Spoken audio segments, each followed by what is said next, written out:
Everyone, welcome to SP biology class. आज का हम लोग का टॉपिक रहने वाला है भारतीय वन अधिनियम 1927।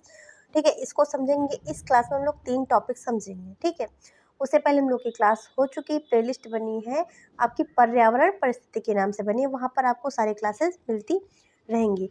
उससे पहले अगर आपने चैनल को सब्सक्राइब नहीं किया, चैनल को सब्सक्राइब करें, बेल आइकन को प्रेस करना बिल्कुल भी ना भूलिए।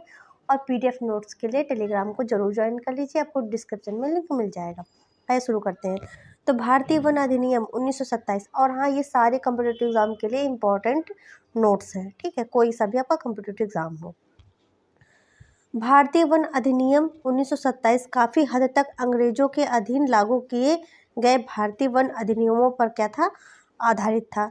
इनमें से सबसे प्रसिद्ध भारतीय वन अधिनियम कौन सा है?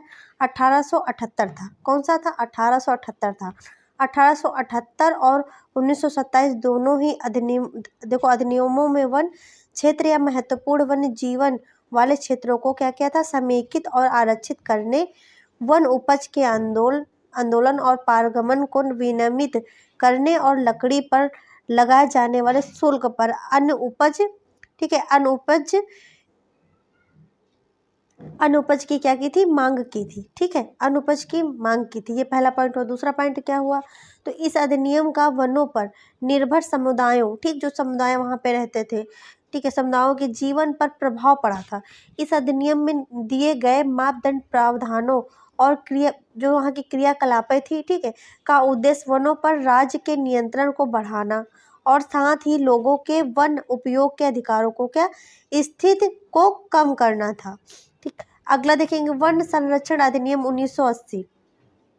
इसके बारे में समझते हैं। तो भारत में तेजी से वनों की कटाई और इसके परिणाम स्वरूप पर्यावरणीय हास्य से चिंतित होकर केंद्र सरकार ने 1980 में वन संरक्षण अधिनियम को क्या किया था? लागू किया था। कब लागू किया था? तो 1980 में लागू किया था।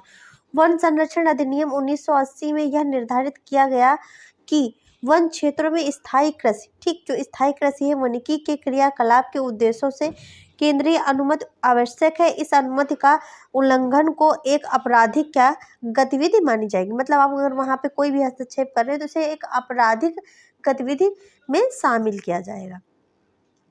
अब हम लोग समझेंगे राष्ट्रीय वन नीति क्या होती है।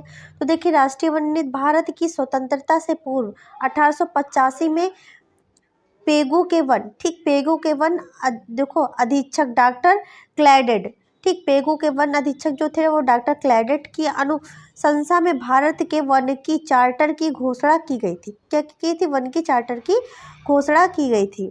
नेक्स्ट पॉइंट देखते हैं क्या है।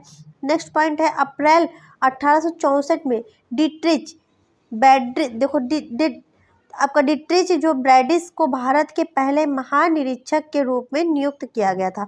अगर पूछा जाए कि भारत के पहले महानिरीक्षक के रूप में किसे नियुक्त किया गया था या किस सन में नियुक्त किया गया था, तो 1864 में डिट्रिच बैड्रिस को नियुक्त किया गया था। ठीक है, भारत में उन्हें भारतीय वनिकी का क्या कहा गया था? जनक भी कहा गया था। 1878 में पारित व्यापक वन अधिनियमों में वनों की 3 वर्गों में बांटा गया था। ठीक, वनों को क्या किया गया था?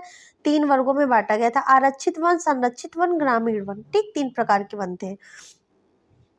नेक्स्ट पॉइंट देखते हैं भारत की पहली वन नीति 1894 में डॉक्टर वोल्फर की अनुशंसा पर तैयार की गई थी। स्वतंत्र भारत की पहली राष्ट्रीय वन नीति 12 मई 1952 को तैयार की गई थी। कब तैयार की गई थी? तो 12 मई 1952 को स्वतंत्र भारत की पहली राष्ट्रीय वन नीति तैयार की गई थी। 17 फरवरी सन 2003 को राष्ट्रीय वन आयोग के गठन की अधिसूचना जारी की गई थी।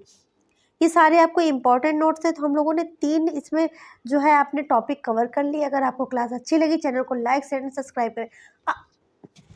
आप जितना सब्सक्राइब करेंगे, जितना चैनल को शेयर करेंगे, उतना हमारा मोटिवेशन बनेगा।